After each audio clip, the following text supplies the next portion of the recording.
Hello and welcome to the third episode of the FTF podcast. I'm Justin Melillo. I've got Kevin McAdams alongside of me. Kevin, what's going on? Well, Justin, it's been a long day. Got our day off for Memorial Day. Oh, you got a day off today? That's nice. Yeah, I did. It's not on just because of the company I work. They don't just give us this day off. I just got lucky, but it's been nice and refreshing. Ironically enough, didn't get to have Memorial Day Sunday off, so I was struggling to watch these races, but I managed to get all three of them in, either before, during, or after work. How was your weekend? Well, I was in a similar predicament. Yesterday I had work all day, as I do every Sunday, but I woke up, I got myself up at about 8, quarter after 8. I ended up turning on ESPN and freaking out, thinking that I might have missed some of the F1 race, but no, they weren't starting pre-race until 8:30. I took a quick shower, watched the F1 pre-race, watched the start of the F1 race. Then I had to go to work with about half of the race in, so I turned on my Sirius XM radio, tuned it into channel 211, which I believe is the Dan Patrick radio, but they were the ones that were hosting the F1 race, and then got to work, watched the end of the race, really good finish that we'll talk about. Then it was time for IndyCar, the pre-race, watched that stuff on my tiny phone. I ended up pulling up my iPad and put on the Trackside Live for NASCAR, because they were doing the NASCAR Heat inaugural races for Xbox and PS4 for the E-Heat League. And then after the IndyCar and the E-Heat, then it was time for some NASCAR. Thankfully, my shift was over. I clocked out, turned on the radio, listened to a little bit of pre-race, drove as fast as I could home, got in the door. I only missed 3 laps for Dale, but we ended up, I got to watch the majority of the race, and then just because of working so much yesterday, I unfortunately didn't get to catch the 3rd and 4th stage, but I caught up on the highlights this morning, and man, it was a hell of a race. All the races were fantastic yesterday. Yeah, the Formula One race, Monaco is one of those tracks where I think it's more prestigious, because it's on Memorial Day. It's the first leg of the triathlon that is the greatest day in motorsports every year. But man, it was really good. Obviously, you still have some form of domination with Lewis Hamilton. He's been on rails for years, and he's probably going to win the championship this year. But it was actually pretty good. Pretty good for an F1 race at this point. You had Verstappen all over him from about the halfway point to the end. But unfortunately for him, he during one of the first safety cautions after Leclerc got into the inside wall and blew a tire, they had a pit stop, and I forget who he got into. I think it was Vettel. Got into Vettel exiting his pit stop and got a 5-second penalty, which I don't agree with. I mean, it's their call. I understand it's their call, but I thought it was a perfectly fine exit. It wasn't really harmful to either one, and if either one got any kind of damage, it was pretty much equal. So I disagreed with that. If we didn't have that, I think the racing, the finish, and the result of the race would have been a lot more interesting, just because not only if Verstappen actually passed Hamilton, if he actually did pass him, it would have actually been for the lead. But I think Verstappen would have tried a little bit harder, especially after that contact. I think that was his last real shot at the win. Well, I saw the contact on pit road. It was with Valtteri Bottas. That's what it was. Yep. And Bottas actually had to come back in the next lap because he had a puncture in the tire. So there was a little bit of damage, but Valtteri was able to continue in the race, and he actually didn't lose more than 2 spots on that. Regardless, the contact did happen. They deemed it an unsafe exit on Verstappen. They argued, the team, Red Bull, they argued. And from what I understand, I don't watch a lot of F1 racing. I don't I fully admit that. But from what I understand, that penalty was, if they were going to give a penalty, that was the least amount that they were going to do. So watching the rest of the race from that point forward, it was interesting to me to see if Max was going to be able to get around Lewis at the end. And I believe it was with like 3 or 2 laps to go. They actually did make contact coming out of the tunnel and going down into that chicane area at Monaco. Verstappen, he sent it in, and he actually made contact with Hamilton, sent Hamilton through the part of the chicane. I was wondering if there was going to be any penalties for that. There wasn't, and Hamilton's car, there wasn't any damage that slowed him up or anything. So Hamilton went on to win the race by about half second over Max, but Max, with that penalty that they gave him for the unsafe pit exit, actually moved him outside of the podium. So it was Hamilton on top, Vettel gets second, Bottas gets third, and then Verstappen ends up in fourth with that 5-second penalty. So it was definitely a very interesting race.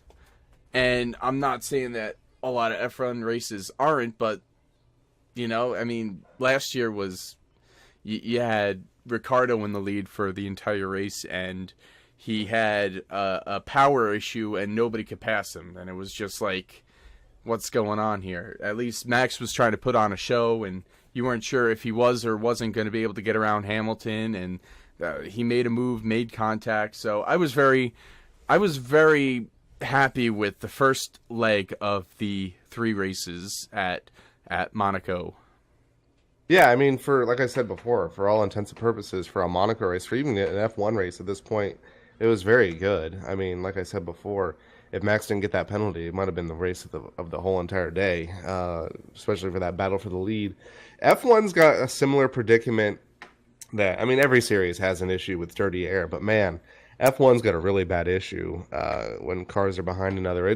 Passing is as rare as it can be. So to see those guys all over each other was kind of refreshing. I mean, Monaco is one of those tracks too. It's a street course, and it's a really tight street course. It's not like how some of these tracks here in the United States, Long Beach, St. Pete, come to mind immediately, where there's a lot of straightaway and there's a lot of time to make the DRS move work. They don't really have that time. So, I mean, other than Max, hey, it was just a standard race, but it was fun. I had a lot of fun watching it as early as it was. I actually fell asleep about 15 laps in, woke up with about 40 to go, so I missed about a third of the race.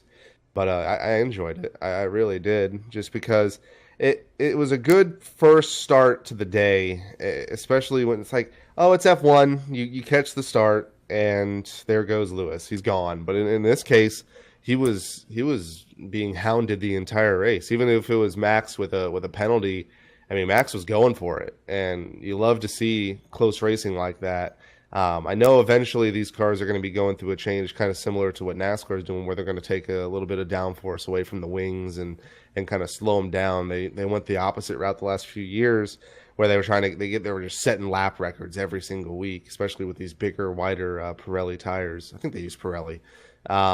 They do. So yeah, so it was nice, and I hope in the future F1 becomes a little bit more competitive. It's been kind of stagnant the last few years, where it's one team dominating, or it's a couple drivers dominating every year, and they win 80% of the races. So F1's kind of low on my list just because of that. I hope eventually they come back to me as far as an entertaining, watchable event from a passing standpoint. But I enjoyed Monaco for sure. Yeah, it was a good race, and yeah, it's more Mercedes dominance. Lewis, with his win, he extends his point lead over his teammate to 17 over Bottas. So, I mean, it's pretty much at this point through the season. This is the 6th race, and it's going to be one of those two. And more than likely, unless there's some really bad luck for Lewis down the stretch, it's going to be another championship season for Lewis Hamilton, which is fine. I mean, I got no problem with that. He's exerting his dominance right now in the series, which is definitely something that I appreciate, like I did with Jimmy Johnson's run in NASCAR. So, I mean, like, it sucks that there's not a lot more parity in the series. Like, I felt like Ferrari last year had a lot better of a shot to win these races, and this year they're kind of like not there. Like, Vettel came in second. He beat the other Mercedes, but it was more or less because of the contact on pit road, combined with the street course of Monaco having not many passing zones, if any at all, combined with, you know, the outcome of the race, just the way that it all ended up. I don't think Vettel had a second place car. He probably had a fourth, maybe even fifth place car behind his teammate Leclerc, but Leclerc was stuck in the back, and then he ended up having the contact with the wall that took him out of the race, trying to pass to get his way back up there. So, you know, that's Formula One for you. You have that's what you get. You get a parade of speed going on there, and you know, as a NASCAR fan myself, that's not what I look for in these races. No, I mean, but you kind of said this is what F1's all about. F1, the racing itself is obviously important, but the one thing that draws people to these races are the aerodynamic and the engineering prowess of all of these manufacturers and teams. I mean, not even that much long ago, you had Red Bull with Infinity just on top of it, and now we got Mercedes. I mean, they're on fire. I mean, when you look at championships, Hamilton's won 5 of the last 6, and the only one he didn't win was when Rosberg won and then retired. So, I mean, they've been just absolutely on it. I would love to see other teams get a chance. It was good. I really did like it. I liked it a lot. I know we're going to talk about Indy at some point, but what would you give this race as far as a grade?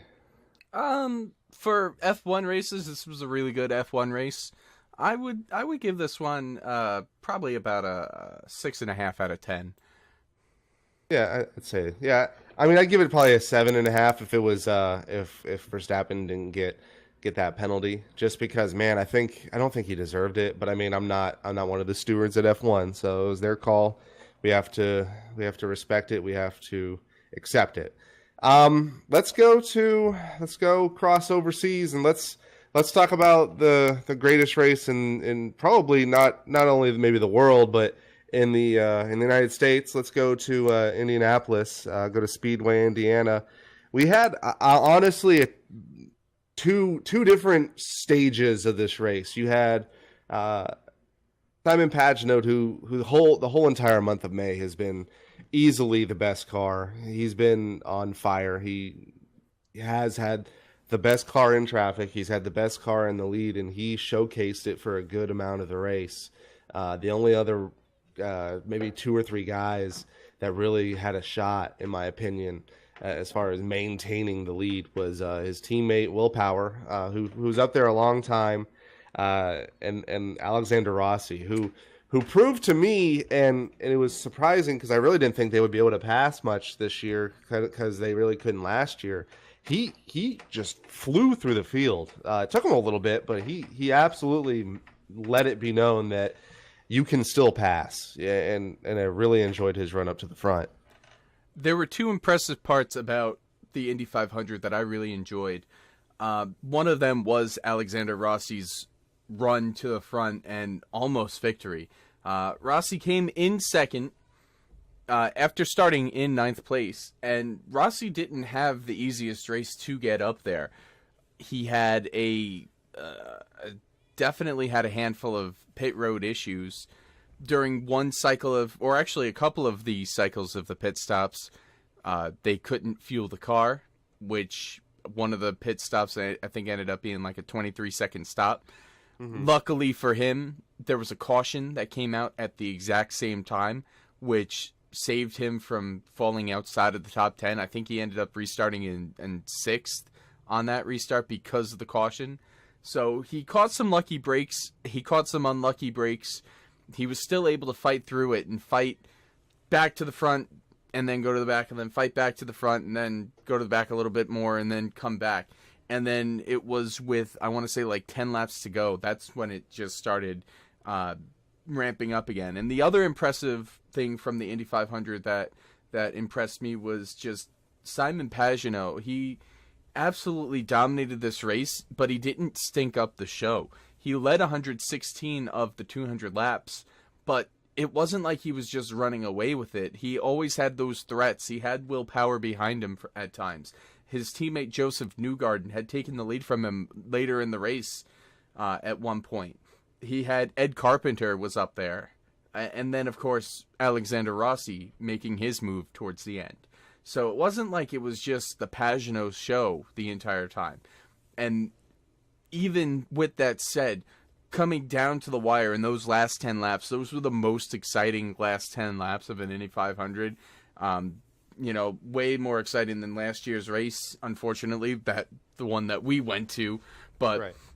This year's was a lot more exciting because you didn't know who was going to get it. You didn't know if it was going to be Pagenaud. You didn't know if it was going to be Rossi. You didn't even know because Takuma Sato was there, and he knows how to win these races. He won a couple years ago at Indy, I think 2 years ago. So you didn't know what was going to happen. It was exciting. They were passing. They were going back and forth. They were making the moves. They were doing the snake train on the straightaways, and yet they were still able to pass each other. Rossi took the lead with, I want to say, 3 laps to go, and I thought, oh, well, that's it. Rossi's going to win it. But Pagenaud just had such a fast car that it was a lap later that he just went right back by him, and Rossi made another move the next lap, and just it didn't work out for him, and Pagenaud ended up a well-deserved victory at Indianapolis. He, as you said, swept the month of May at Indy. He won both the road course race and the oval race. Definitely an incredible showing by Simon, by Team Penske altogether. I mean, this is now Roger Penske's 18th Indy 500 victory. Right, yeah. Yeah, it's impressive. The last 10 laps it honestly saved the race for me. I mean, I'm a huge fan of the strategy, so that was fun the last 50 laps or so. But the last 15 or so laps where Rossi would lead 3 or 4 laps, then here comes Pagenaud, and then here comes Rossi with 3 laps to go. And if Rossi just said full Senate into turn 3 on the final lap, we might be saying that Alexander Rossi is a 2-time champion and that Simon Pagenaud plays bridesmaid in a race that a lot of people would say he absolutely deserved to win for sure, and then in a race that he honestly dominated for the entire race. I mean, you go from he won from the pole, and that's honestly impressive in its own right, but I mean, the guy led from beginning to end. I mean, there are definitely periods where he wasn't up in front. I mean, you had, like you mentioned before, Newgarden up there, but I mean, he led so many laps, and it was honestly, it's what we probably were used to back in the early mid 2000s, and then of course with the DW12 car, which honestly, that's on. If I had anything to say negatively about this race, is that they need to go back to something like that, just because the race had 30 lead changes, and that's a lot for this kind of racing. But man, when they had the DW12 50, 60, they had 68 lead changes, I think in 2013 or 2014, and I was on the edge of my seat the entire time. I wish they would go back to that, just because, man, everyone has a shot. Everyone can make moves, and the only real time where things started to really, where the teams would start to separate a little bit who had the better car, was at the tail end of the run, and then they would pit, and then pit strategy would take into effect whether or not you had to pit a little bit early and risk running out of fuel later in the race because of the cycles. They always would be around 30 laps, but it was still a good race by all means. The fuel strategy was good. I would have really felt it for Rossi if he didn't get a chance to win. Servia he was a lap down, he almost took his nose off twice. And there was a point, and there's replays of it everywhere, but there's a point where Rossi literally shakes his fist at 225 miles an hour going into turn 1 at Servia. I didn't expect to see that, but man, what balls on him to not only do that, but show his displeasure at 220 miles an hour. I've never seen. I've been watching IndyCar. IndyCar is my second favorite series after, all the NASCAR series. But I've never seen Alexander Rossi show that much emotion in a race, between getting stuck in the pits with the fueling issue, and you could see him in the car just absolutely flipping out at what's going on, waving his hands up, banging on the steering wheel, like, what's going on? And then with the Oriol Servia part, where Servia, I don't know what he was doing. I don't know what he was thinking. He was a lap down, and Rossi's arguably the fastest car on the track at the moment, and Rossi is trying to pass him cleanly, and Servia's blocking him. Like, what's going on? I don't understand what's going through. I don't see what the gain would have been for Servia in that situation. I mean, he's out there. He gets to race as well. There's no question about that. But, I mean, there's a point where you just got to, like, take a step back and realize the bigger picture of what's going on. He does make that move, and he finally gets around him, and he puts his fist up in the air, and I forget who said it in the booth, but somebody, I think it was maybe Paul Tracy, said it, that if he would have put his hand up, he would have never been able to get it back down. And it was just impressive in that, right, that he was able to show his displeasure and get his hand back on the wheel and drive into the corner without any further issues to him, or without him screwing himself up. But Rossi was really impressive. Pagenaud was impressive. There was fuel strategy throughout the race, which kept me entertained throughout the entire race, because you didn't know if Pagenaud was going to be able to make it on gas. There was one point where right after halfway, he was about 2 laps short to making it on 3 more stops. They ended up having that caution there near the end. It was a big one technically, where you had huge wreck for Indy, 5-car wreck. Yeah, you had, who was it? It was the 15 car of Graham Rahal and the 18 car Sebastian Bourdais got together, collected Felix Rosenquist. I don't think I said that right. That's good enough. Good enough. Zach Veach was involved, and somebody else was involved. I think Scott Dixon was involved at some point in there, but they all got together and brought out the caution. That was at lap 178. So that was enough for Pagenaud to save enough gas at that point. They ran around under caution enough laps, which also kind of made me scratch my head a little bit. They went right to red flag right after that wreck happened so that they could clean up the track, and that was with 21 laps to go. So 21 coming to 20 to go, and then they didn't get the restart until 14 laps to go, which means after the red flag, they still paced around for 6 more laps under caution. And I didn't understand that, but it gave Pagenaud enough saving of fuel that it wasn't even an issue anymore. And then we ended up having a really good race anyway. So, I mean, it was questionable, but it was what it was. And I enjoyed it. What would you ask me for Monaco? So I'll ask you, what would you give this race out of 10? I know we, in one of our groups, like one of the Facebook groups, a lot of people were hovering between 8 and 9. I'd probably go with a little bit lower score, like a 7.5, just because I'm a little bit biased. I know what I want in these races. I certainly enjoyed the race. It was something. I had to watch it pretty intermittently. I watched it again earlier today, and like I said, if the first half of the race wasn't the way it was, I'd probably rate it higher. But you got to rate these races not only based on the finish, but you got to rate it on as a product as a whole. And seeing Pagenaud pretty much dominate it kind of turned me off a little bit. Kind of weary that we were going to have a repeat of last year where the leader just is impossible to pass, and I was proved wrong. I give the finish a 9, but I give the overall race a 7.5. And to get back to the yellow flag situation, it's weird. IndyCar has done this before, and they've had scenarios where they can speed up a caution and get back to green. I know they'll probably never go the green white checkered route. I know one year, I think it was Kanan won the race, but he won it under caution. It would have been interesting to see how history would have changed if they were a little bit more aggressive getting that race back to green, because I think they went to caution with 3 or 4 laps to go. But IndyCar is notorious for having these ultra long cautions, and I was in the same boat as you were. I was a little bit perplexed because obviously when you have a red flag, you're doing it to not only stop the action to kind of clean up the wreckage and whatnot, but you're also trying to kind of save and preserve the rest of the race. So you have 20 laps to go and you're still running under caution for 6 laps following a red flag. I think that's pretty inexcusable, and I still am, like you said, I'm scratching my head as to why they would want to do that. Yeah, I rated a little bit higher than you would.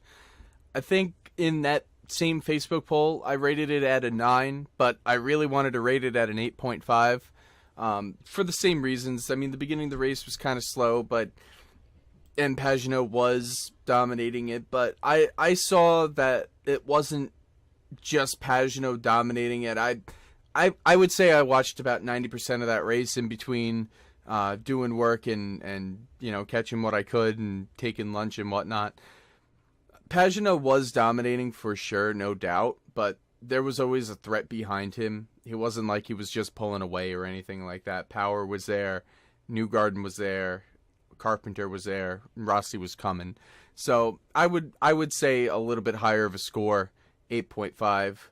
But I wonder if this race would have been any better if Fernando Alonso had made the show, which that was our question last week. Unfortunately, we didn't get a lot of actually we got no responses on our question from last week.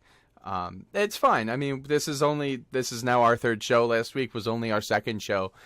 So we're hoping that maybe this week we can do a little bit better in getting that question out to all of you and getting more responses. So to just recap what our question was last week, it was, would you like to see Fernando Alonso come over to NASCAR?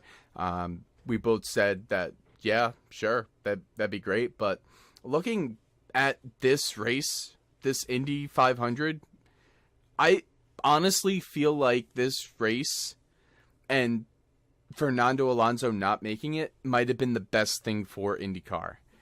And the reason I say that is because Fernando Alonso is a 2-time world champion in Formula One.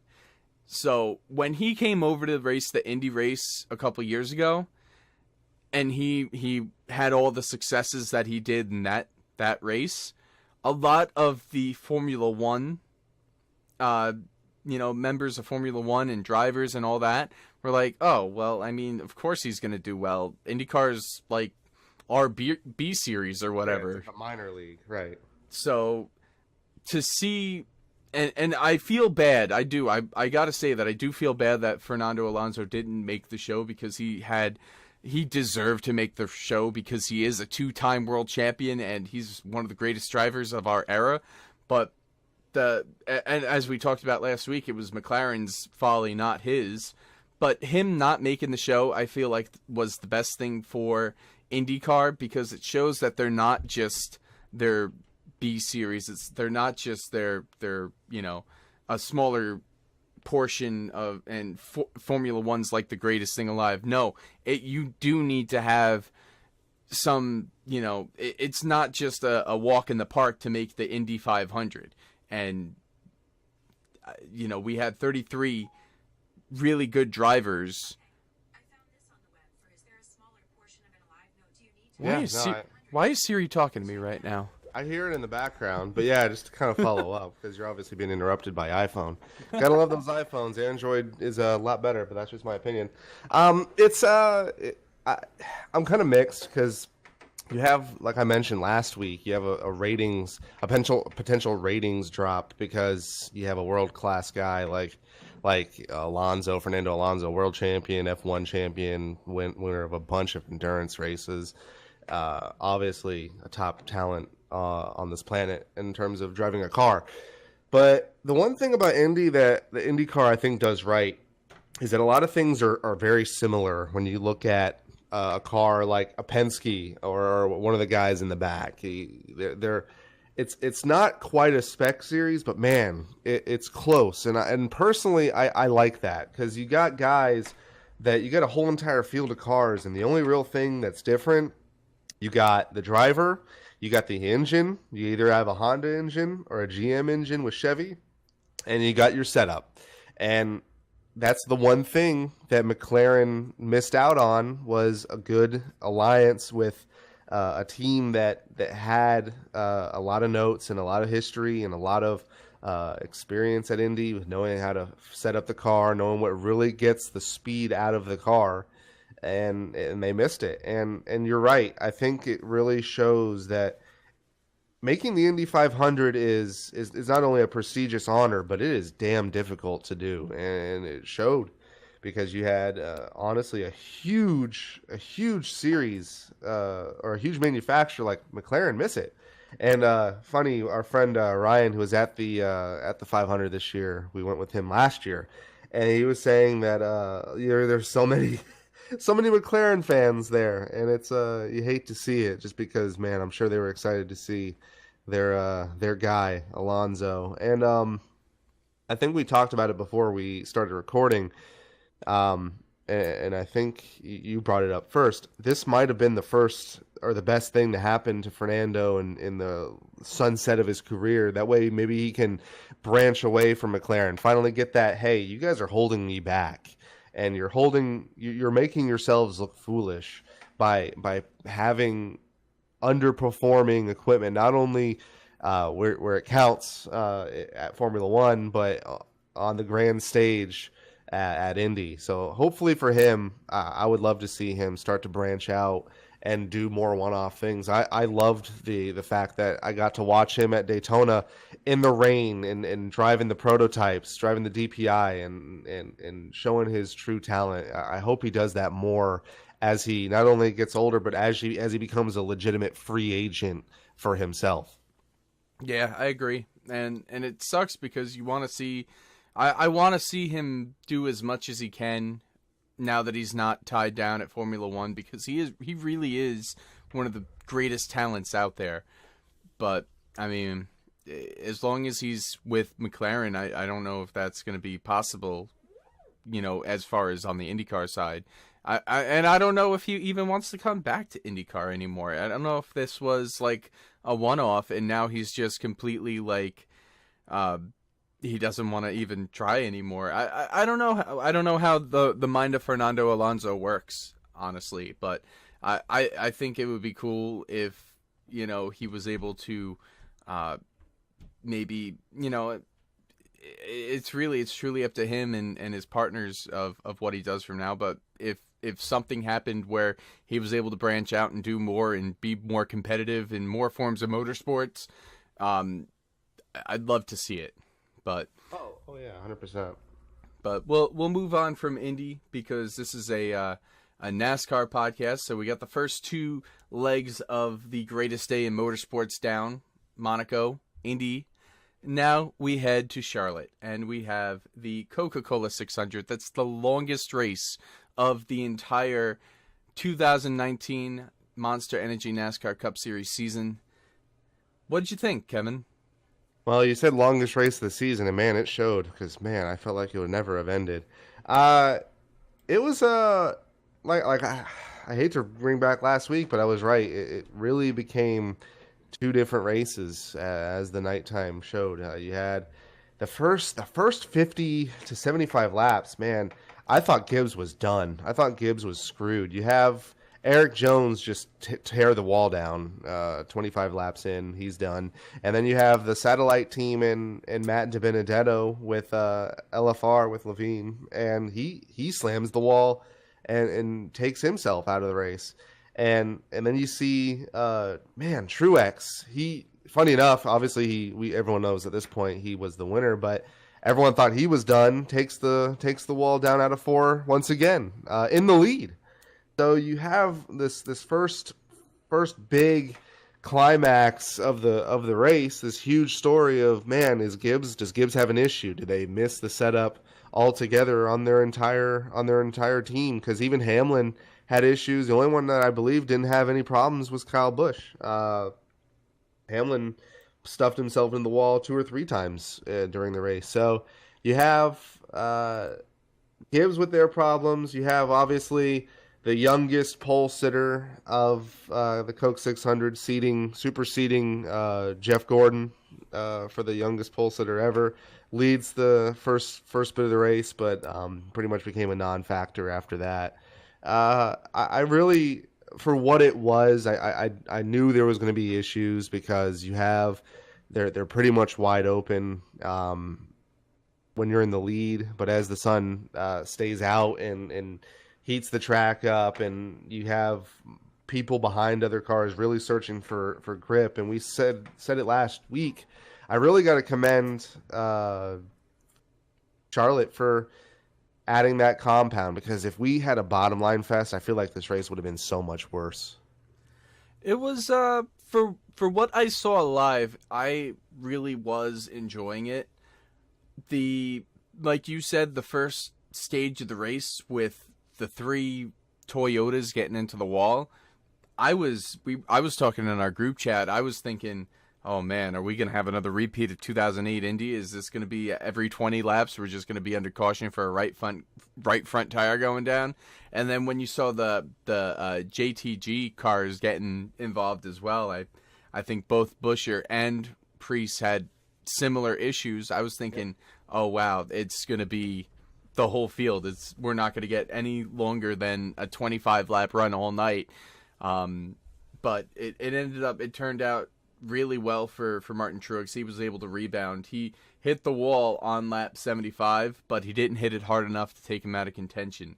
And that was, they didn't have any other issues after that. Kyle Busch didn't have the issue. He was the only one of the Toyotas. Actually, no, I can't even say that. He was the only one of the Gibbs-affiliated Toyotas not to have the issue, because Parker Kligerman was also in that race driving a Toyota, and although he doesn't have the same factory support as the other 5 do, he did not have any issues, and Kligerman stayed clean all night, came home to a 26th place finish. But Kyle Busch didn't have the right front issues like the other 4 did. Kyle Busch did have an altercation on the track. A couple of them. He had gotten into it with Ricky Stenhouse before the end of the first stage, and then he ended up collecting a little bit of damage from his brother spinning out in the 4th stage. So Kyle Busch didn't have an uneventful night. He was fast, but he was also, right in the thick of the fray, and ended up, maybe that might have been what cost him a chance at going back to back this from last year. But Martin Truex, he rebounded. He won stage 3 and then went on to win the final stage. Incredible move at the end there with 5 to go. It was, who was it? It was David Reagan and Ryan Newman had started up in the front. Reagan stayed out on completely old tires, and Newman had taken 2. They restarted the race. Kyle Busch gets his nose in there, makes it 3 wide. They're going down the backstretch. Truex is like, oh, I'm going to put my nose in there, and makes it 4 wide. And they go down the backstretch with 5 laps to go. Truex clears them all.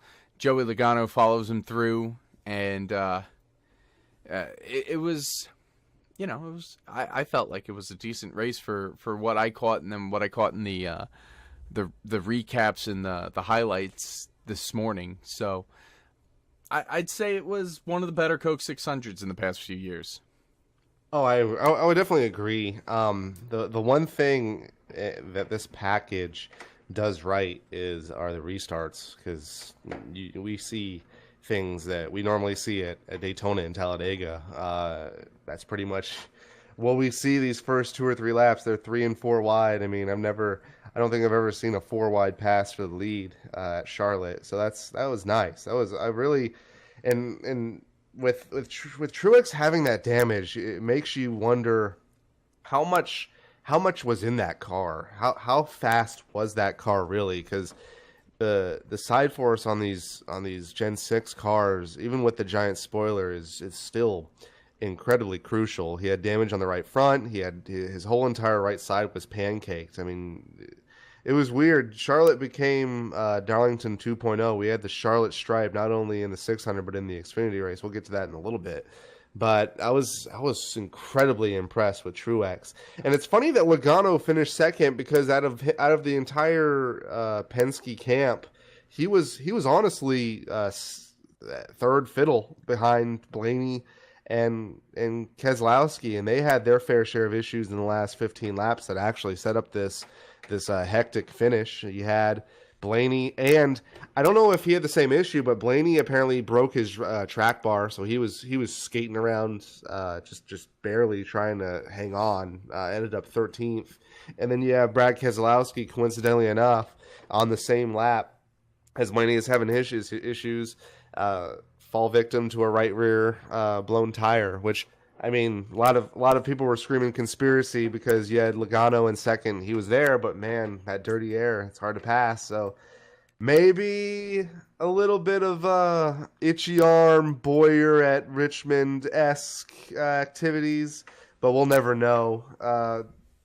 Man, Truex was fast, and it was really impressive. A lot of impressive finishes. You had Buescher, who hit the wall early as well, came home sixth, and then you have Corey LaJoie coming in 12th. I would have never thought I would see that 32 car in the top dozen, especially here at a conventional speedway race. So that was nice to see him up front, and then of course you had Reagan leading a couple laps, which was awesome as well. Yeah, Corey LaJoie, even finishing on the lead lap is a story, but to come home in 12th place at an intermediate track, definitely big thumbs up to him and his team. Go Fast Racing, they definitely got a finish worth celebrating, and you saw it on social media after the race how elated he was to be able to celebrate that. So really cool to see Corey LaJoie getting a really nice finish in 12th at the World 600. David Reagan, yeah, he got 15th, and he was in the lead with 5 laps to go. Same with Ryan Newman. He was up there. He was in second on that final restart, and they both, fell back 15th, 16th. That's just tire wear, but I mean, they were both up there the entire night. They wouldn't have been able to start up front if they weren't already up there. They were just trying to go for the win. And, maybe if there were a couple more drivers who had stayed out with them, you never know. And maybe one of them would have ended up in victory lane, because after the first few laps on the restarts, it pretty much becomes a track position, race. Whoever has the track position is going to be able to pull away. And Truex made the right moves around both of them and his teammate and Kyle Busch, and was able to make that move to the win. So definitely a really good finish. All 3 races, like you said, really good finishes. All 3 races this year, really good races. Definitely, I would say all 3 races were good races, and you really couldn't say that about last year's 3 races at all. But looking at our notes here, and we talked about it last week. What'd you think about halftime? I'm gonna echo a lot of the things that I said last week. I have absolutely no problem with the sentiment behind it. Obviously, with Memorial Day, it's one of our more somber holidays. It's not really a time to celebrate. It's more of a moment to remember those who have made the ultimate sacrifice, those who have served not only here in the United States, whether it be the Revolutionary War, Civil War, War of 1812, but those who have served overseas and served in the many wars that we participated in. So obviously I'm not honoring those men and women who have made that decision to fight for our freedom.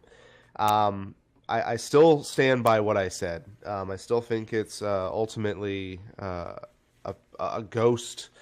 ghosting and a hiding of what they're really trying to do, and that's introduce. They already have stage breaks. Why not? Let's take the cars down, have a 15-minute intermission. It was definitely shorter than that. I don't remember how long it exactly was. 2 to 5 minutes at the very, very max. If that.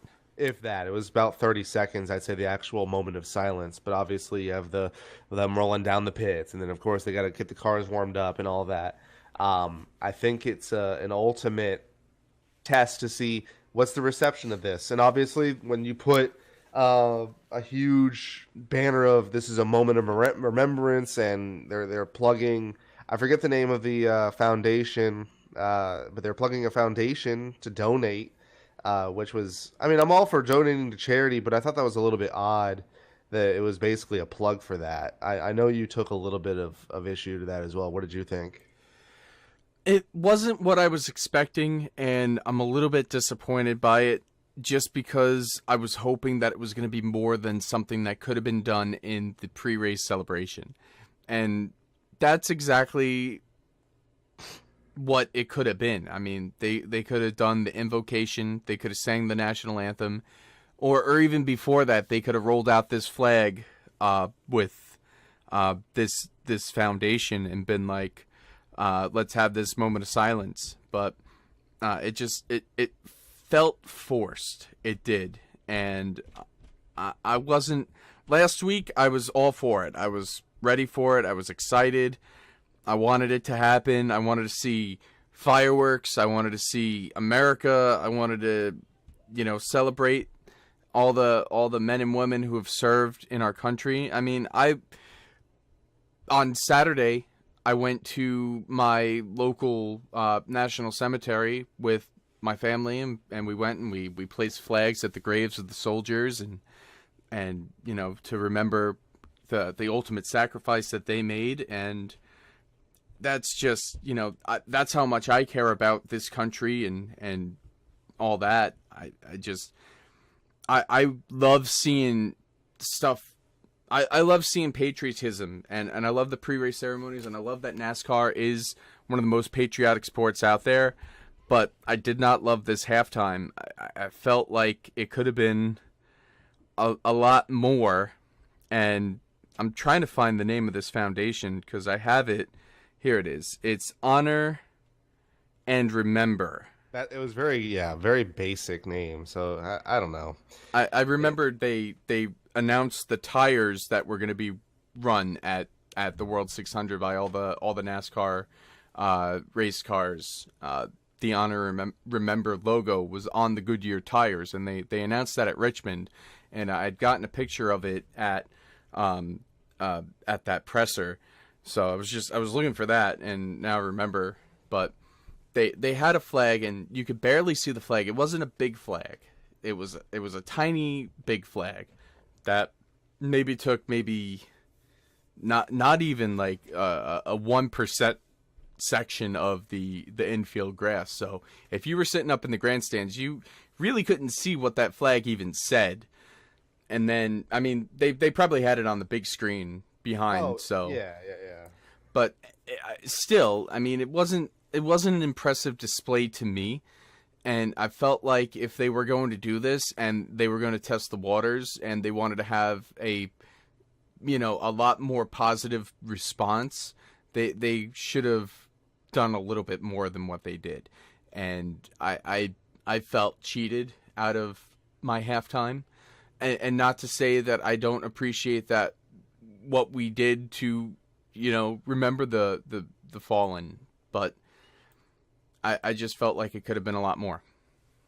I agree. And obviously I'm on the negative side of this, and I'm not. That's not going to change based on what I saw. It's just ironic to me that they set this time, and ironically enough, again, it was around prime time. It happened around 9 o'clock, and that's when a lot of people tune in to TV on Sunday night. So it makes you wonder if it's not only a political stunt to gain that kind of exposure to the people who are obviously everyone's pro military. I think we said it yesterday. Everyone we know is not is all for the troops, but it makes you think that what's really behind this move. There's so many tangents you could go. Is it for the actual race break? Is it for pandering to a certain political leaning? Is it just to really put this foundation who might have paid NASCAR some money to get their name out there? I know it got I saw a lot of people tweeting about the actual foundation after the fact, and they said they had a pretty good rating from an expense to revenue perspective, and that's how you can really see if a charity and a foundation is really good. You have the likes of like a Susan G. Komen that has always been on the limelight for cancer awareness and for cancer research and funding.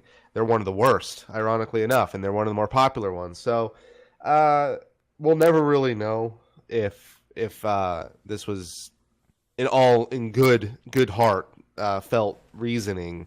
We'll never know if it was for a negative thought process. Later on, we might see the introduction to a halftime. It's kind of a shame that we're talking about it this long, because I mean, we had a pretty decent race, and I knew this was going to be a problem. I knew this was going to be a problem where this was something that was on our mind, and it was on a lot of people's mind. I mean, we're part of Twitter, we're part of Facebook, we have groups that we're in, and it was a long discussion even after the race got going. So it's what I feared, and that's the fact that it became something bigger than really what it should be, and that's just a very good-hearted remembrance of our fallen, and it didn't stay that way. It became something much bigger. If we start seeing halftimes pop up after this week or start next season, then I think the answer is pretty clear that this was a test of the waters for it. And yeah, they did get a lot of positive response for it, because nobody wants to be negative about remembering those who gave the ultimate sacrifice. So, and I did see a lot of like positive like memes towards it, not memes, but you know, a lot of like posts and pictures and stuff. Like one of the things that stuck out to me was, oh, well, NASCAR can now say that they're the only sport out there that stops the action and makes everything go quiet for a moment of silence in the middle of the race. And, you know, not everybody, but everybody who was sharing that picture and that meme was, you know, pretty much saying that that's awesome. And I don't share that sentiment. I felt like that could have been done to not stop the action, could have been done before the race even happened. But it definitely was a type of publicity stunt. And you know what? If it works out for this Remember the Fallen charity group, and they end up getting a lot of donations from it, I really can't knock them for that, because they're the ones that put up the money to be able to have that slot, which nobody else has ever had before. So you really can't knock them for that if that was their intention. But at the same time, I definitely don't want to see the action getting stopped for anything other than natural, you know, causes of like a crash or whatever. Well, yeah, I mean, the only thing I can really think of as like a silver lining to the idea of halftime, and this maybe could be something that with the progression of stages, a lot of people seem to enjoy stages. I personally am not a fan. At least the stoppage. I don't like cautions. I don't like cautions for something artificial like a stage break.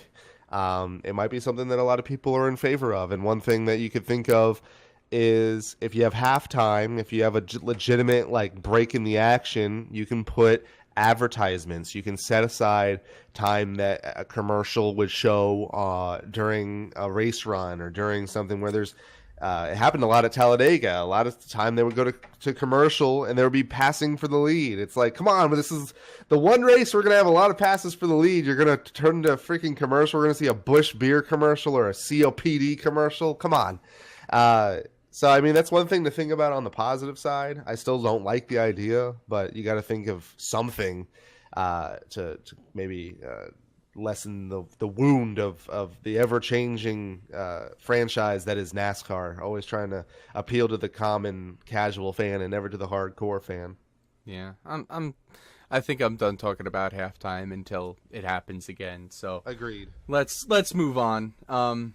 Just looking at the point standings, I'm on Racing Reference as I am pretty much every time we do this podcast. But RacingReference.info, greatest site ever, minus the old J Ski and even they're pretty close. Best site for resources, so we got to thank them every time.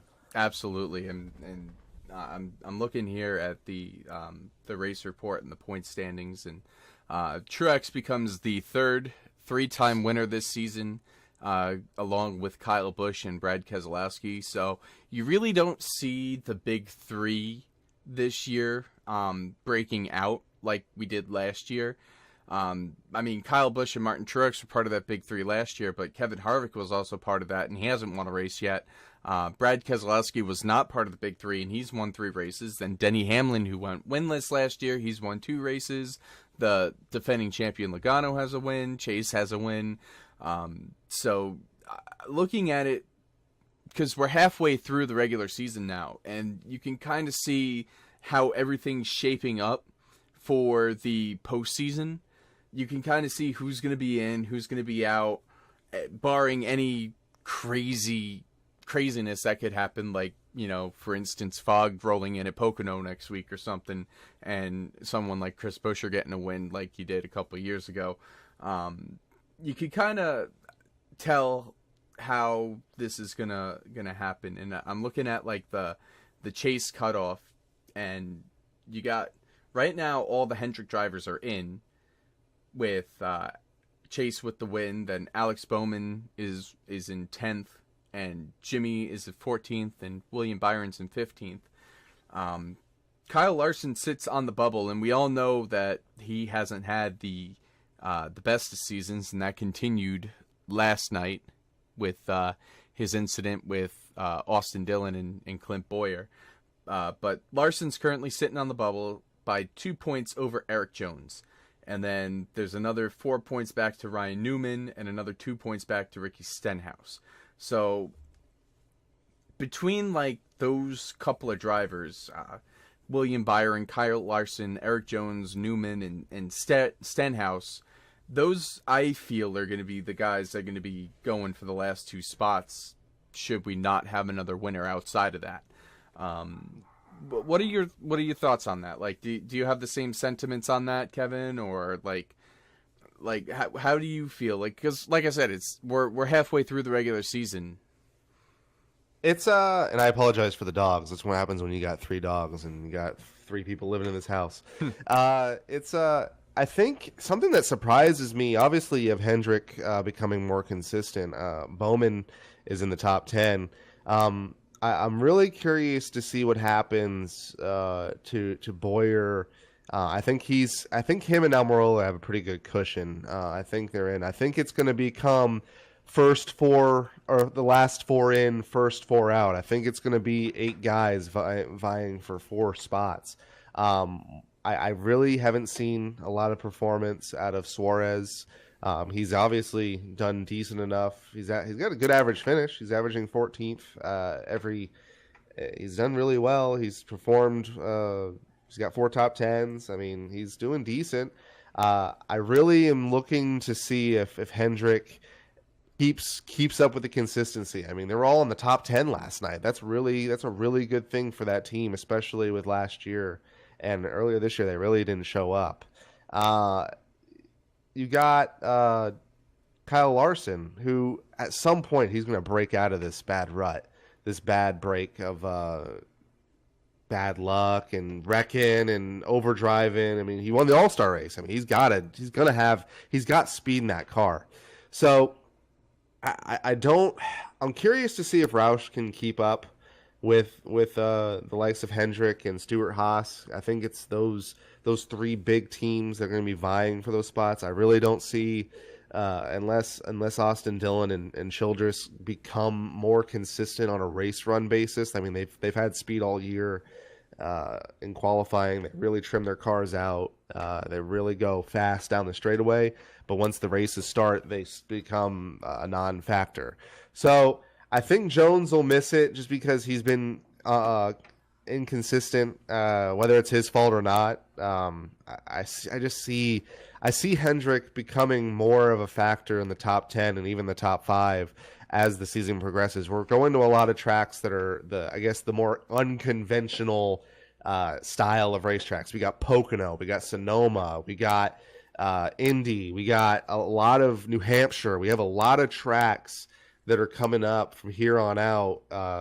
Watkins Glen, Daytona again. There's a lot of tracks that are coming up that are not the conventional mile and a half, where if you got speed, that's where you showcase it. So it'll be really intriguing to see what Roush, what Hendrick really do to cement themselves in to the top 16. Looking at those final 8 spots, or final 4 spots with, as you said, 4 in, 4 out, and maybe a little bit further past that, I'm looking at like the amount of top 5s and the amount of top 10s, and it really is surprising to me that Eric Jones isn't more higher. Like, he's got 3 top 5s this season. That's a pretty good amount. That's more than Eric Almirola has. That's more than Daniel Suarez has. That's more than Jimmy Johnson has. William Byron still doesn't have a top 5 to his credit, like, at all in his career yet. Kyle Larson only has 1 top 5 this season. So Eric Jones, sitting there 17th, has 3 top 5s and 5 top 10s.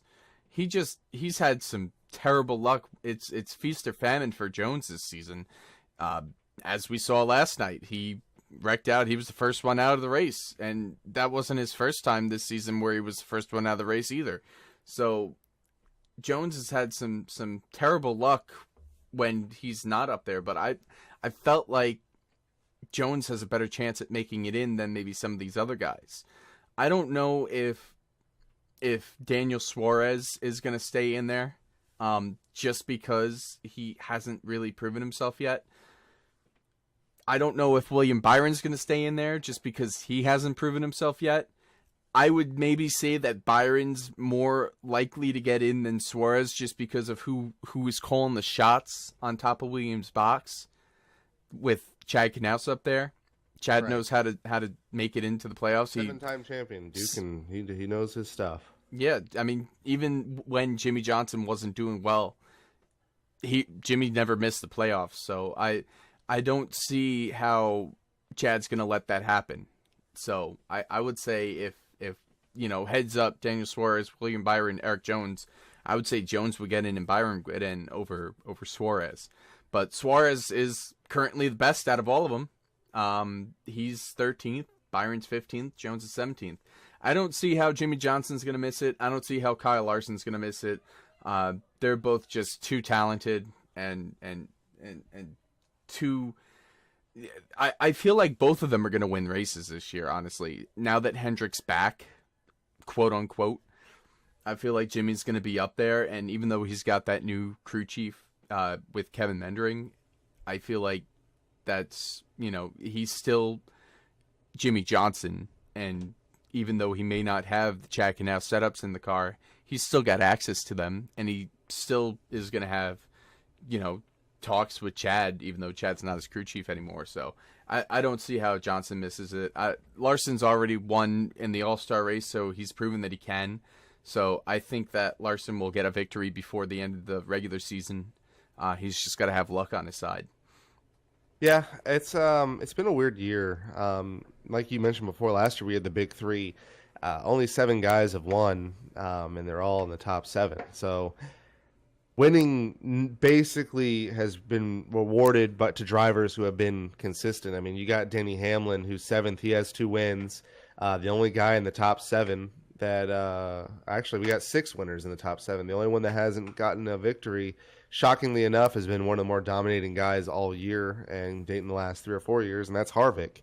I mean, if Harvick doesn't lose the handling on the setup for Sunday's race, we might have seen him win the 600, but man, he just fell off going in the nighttime. I think he's going to win a race, and I think when he wins one, he'll win two, and then if he wins two, he'll win four. Like he will go on a tear, just like Kyle Busch did earlier this year, where he got his three. So I mean, I don't foresee many more winners this year. NASCAR's, I mean, it's weird.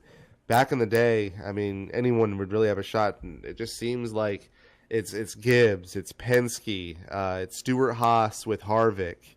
You got Chase up there in third, and he's been incredibly consistent.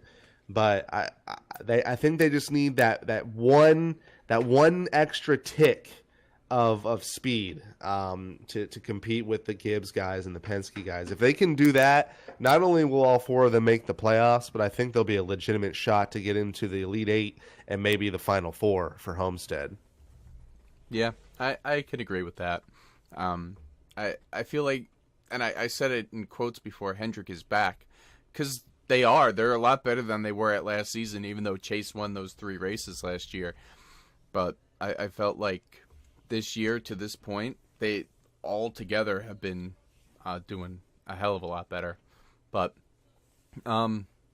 yeah, Harvick, whether he wins or not, he's going to be in the playoffs anyway, so I'm not even concerned whether he wins or not.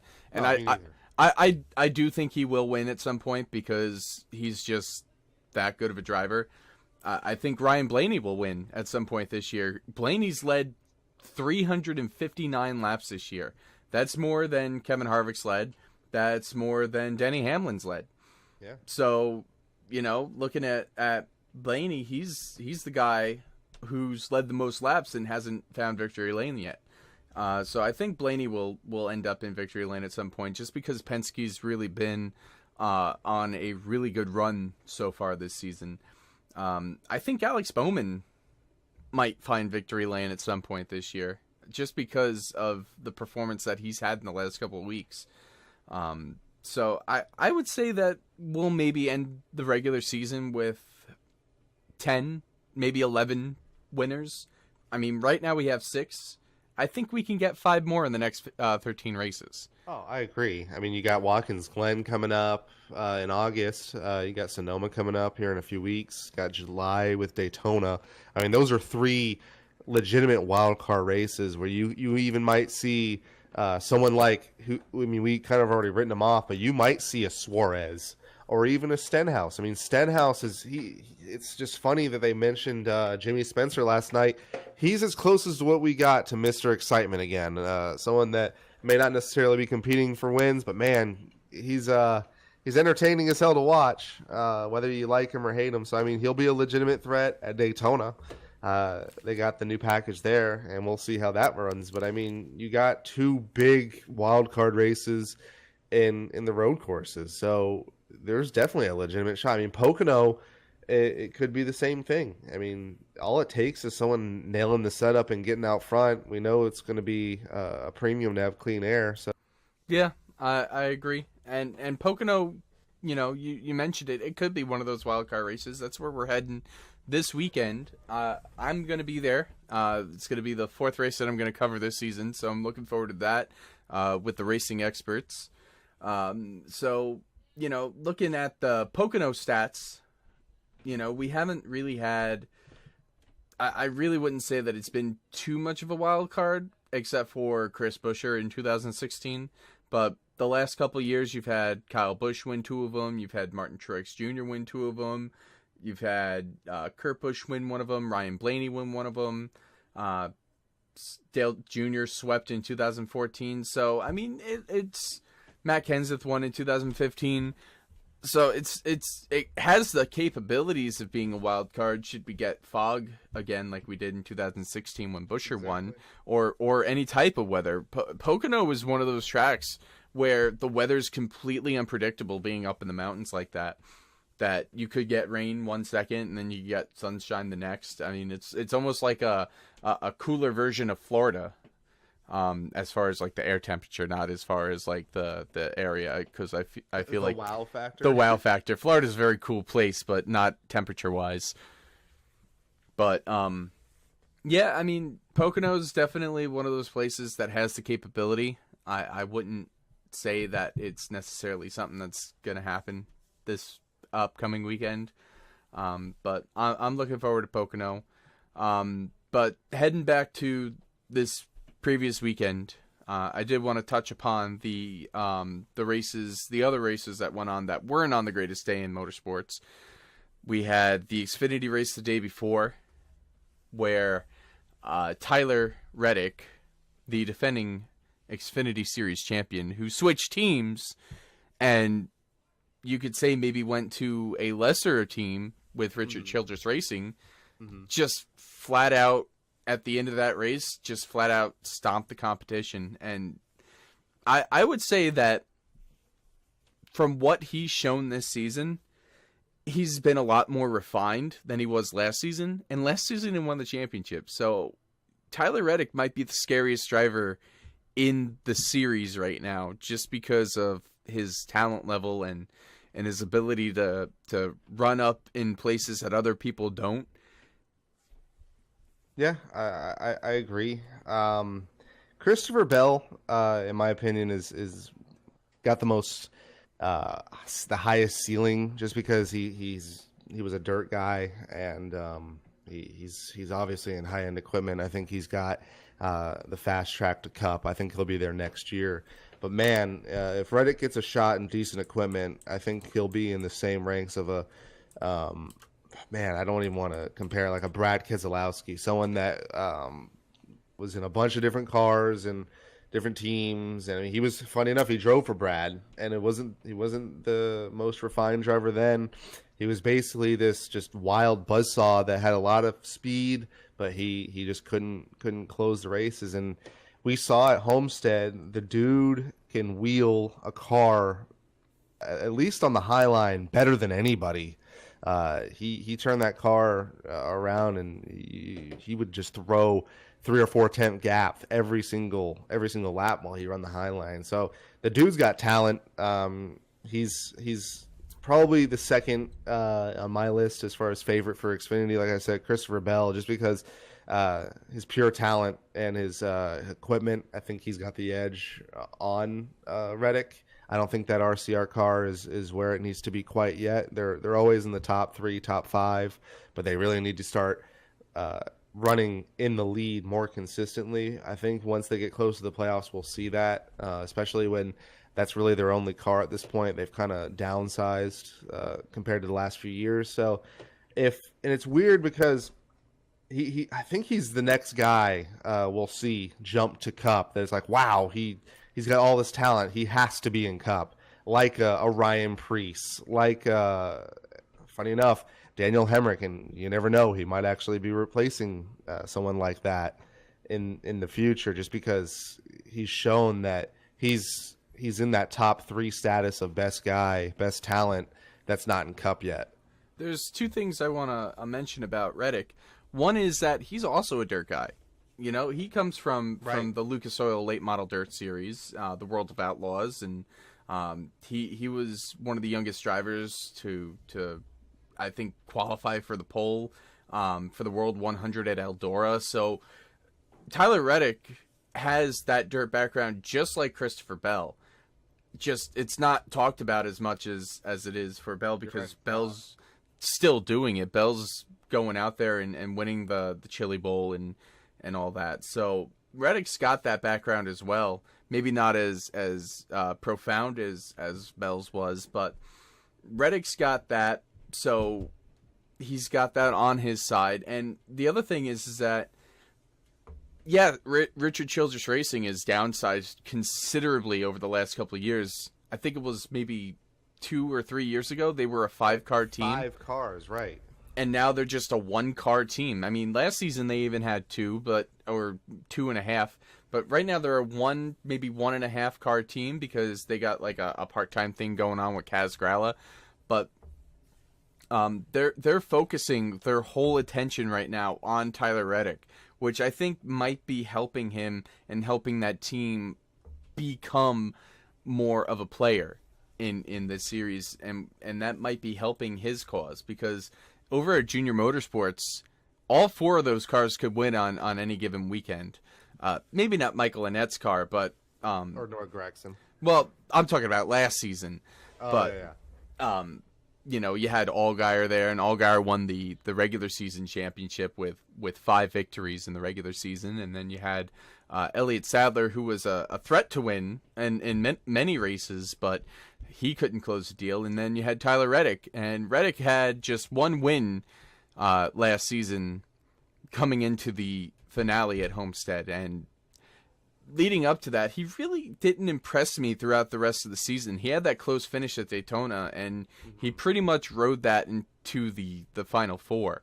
And going into the final race at Homestead, I was like, man, I'd like to see Dale Jr. get a championship here, but I don't see it happening with Tyler Reddick, because you got these guys like Daniel Hemrick and you got Christopher Bell.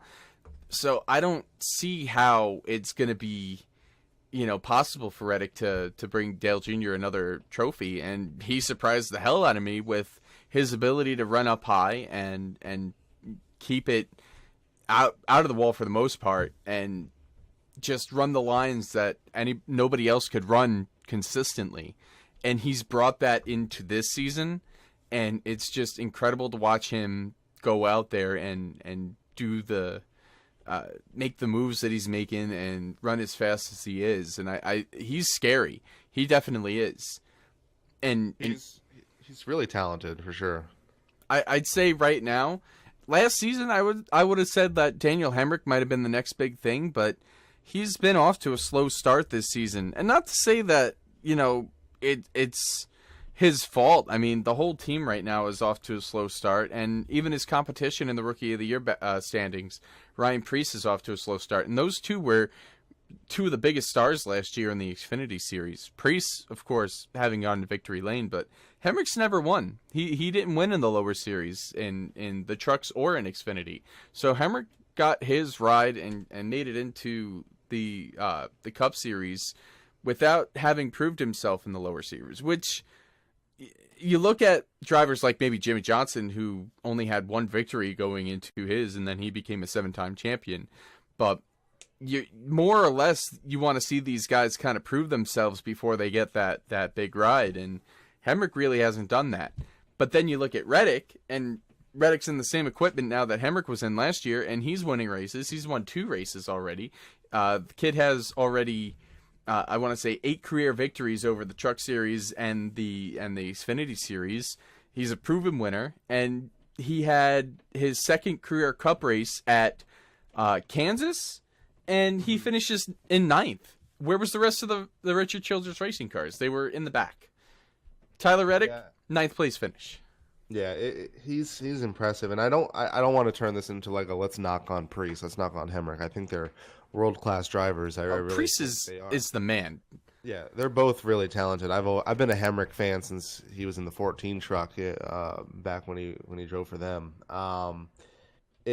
I think we're just starting to see there's only a few amount of spots. I mean, you got these franchise guys that have been in the series for 15, 20 years. They're going to have to step out. So, I mean, unless Childress boots out one of his grandkids, I really don't foresee him taking out Hemrick yet.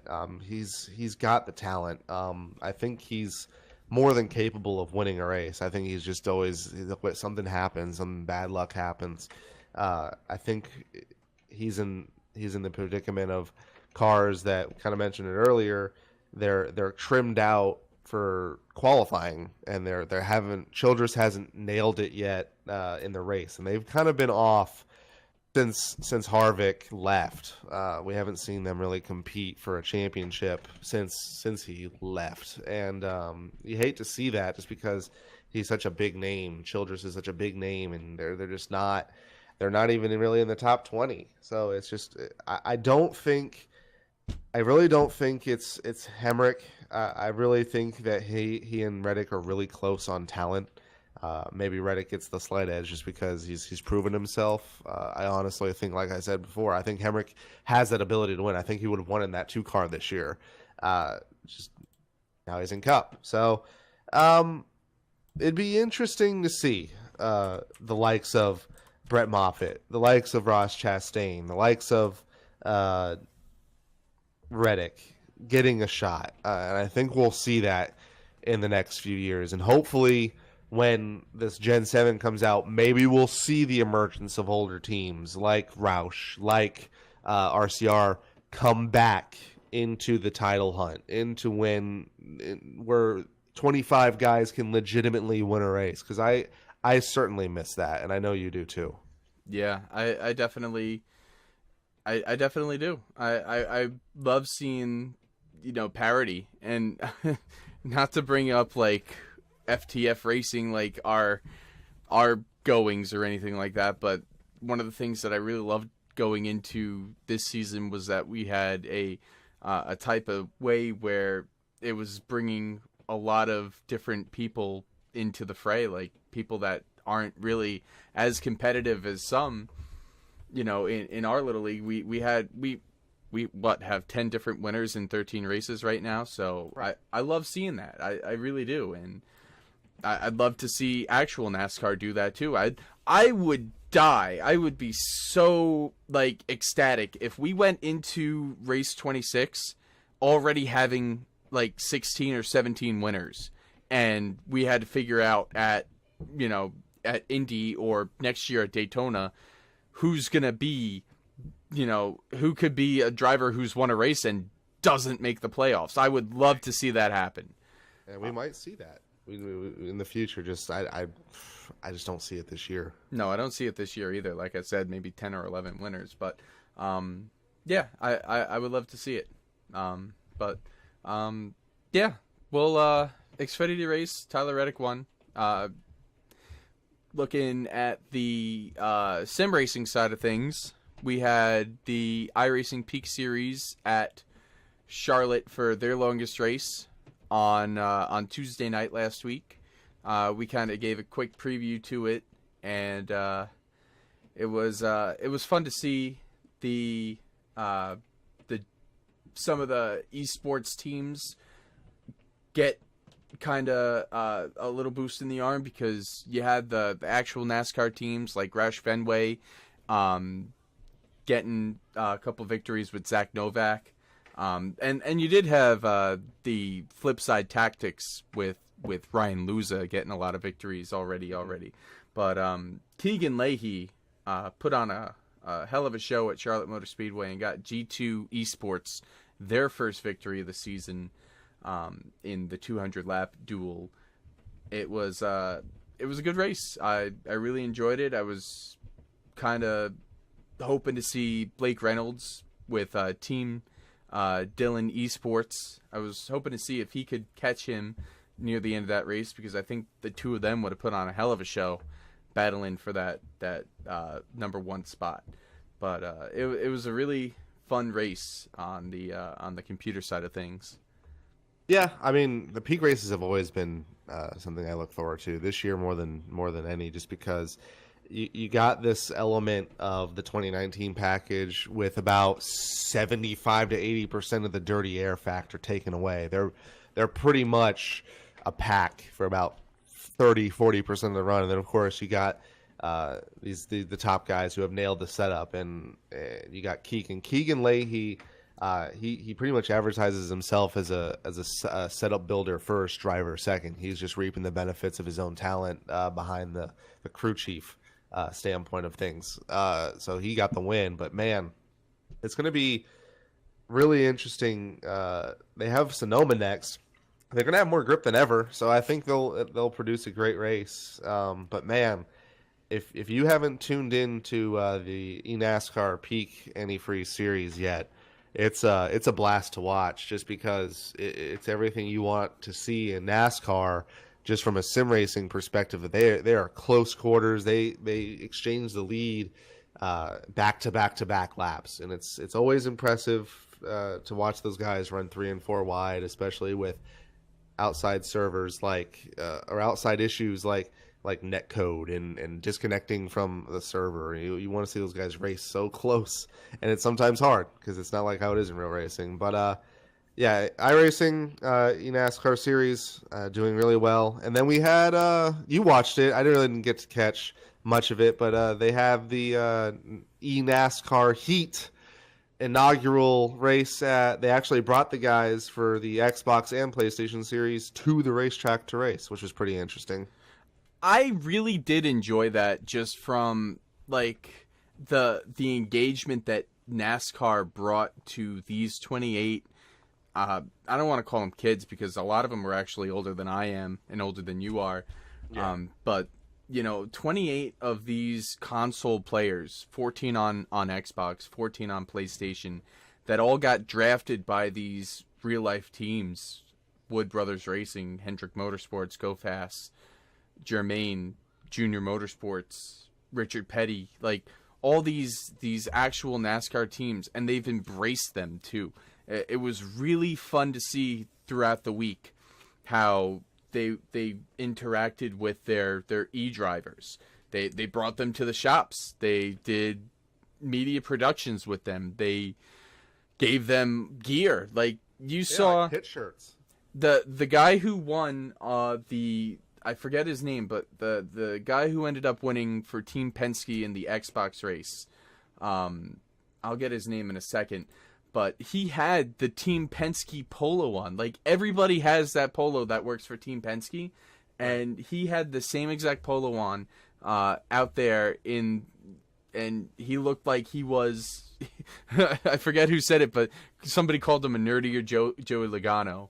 As if he can get any nerdier, but that's a different story. Right. It was incredible to see the engagement that they had with these drivers and bringing them to the shop and everything. And the races themselves, I don't know if I'd say that they were good. They definitely were kind of they were kind of wreckfest, to be honest with you. But it was cool to see.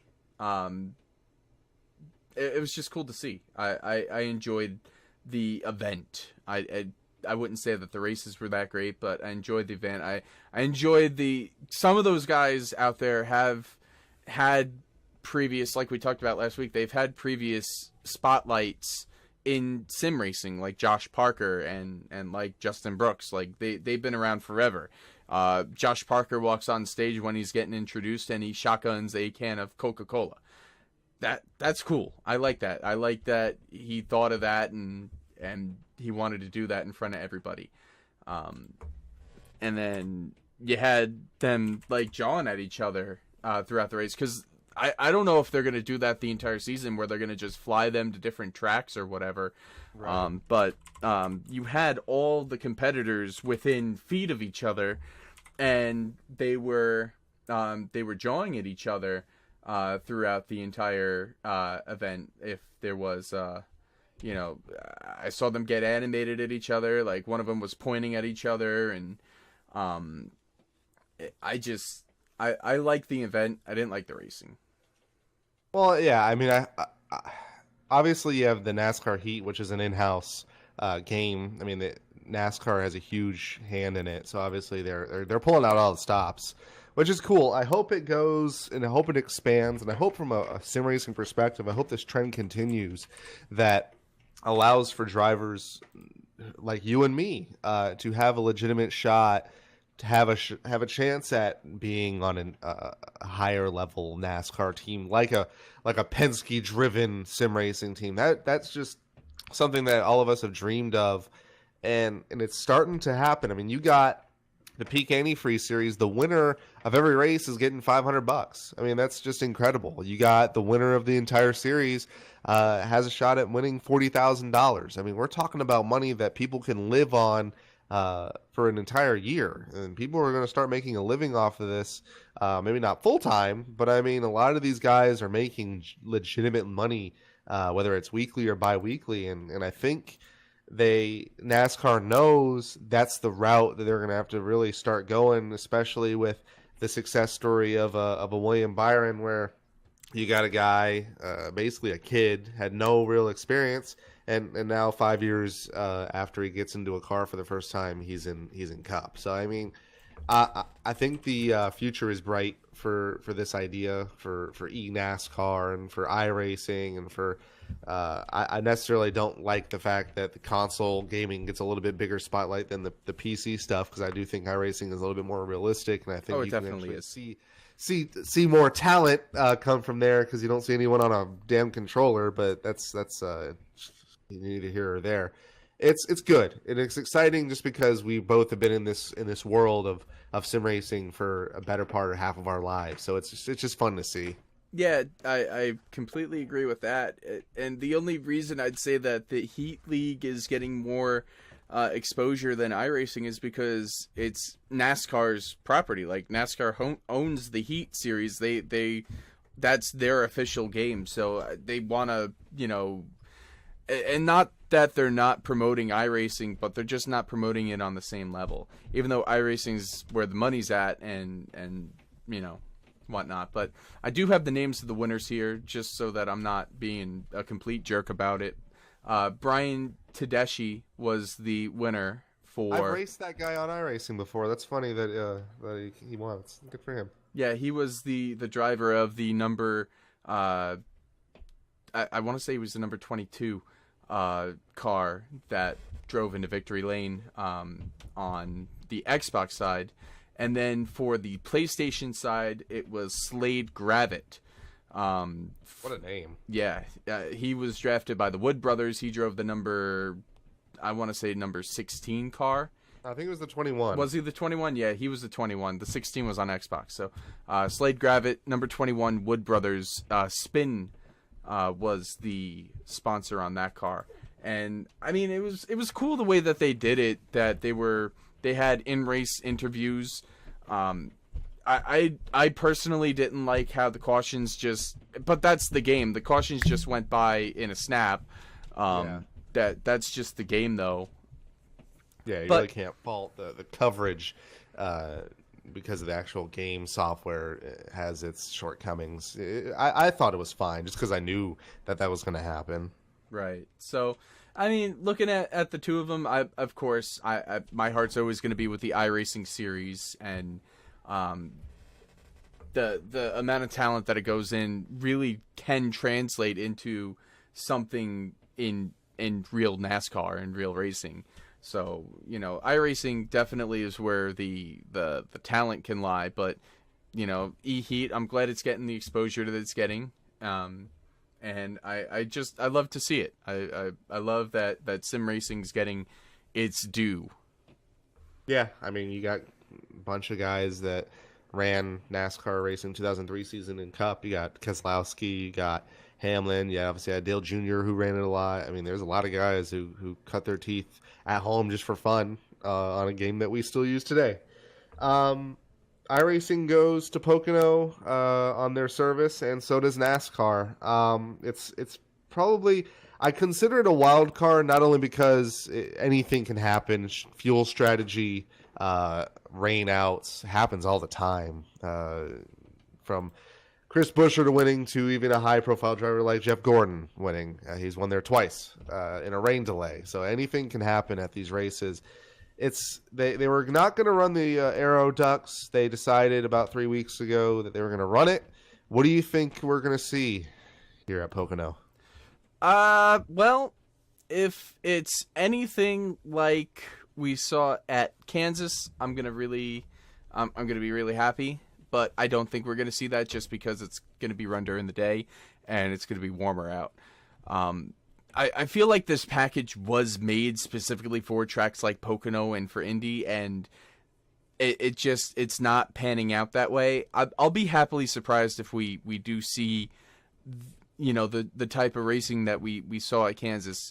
I would love, because the straightaways are so long at Pocono, I would love to see that, throughout the corner, they kind of single out, and then as soon as they get on the straightaway, you start seeing like the slingshots and the crazy moves and the 4 wide. I'd love to see them go like 7 wide at one point, but I doubt that's going to happen, just because it's going to be during the day. Maybe we might see it on a restart, but I doubt we're going to see that the entire race.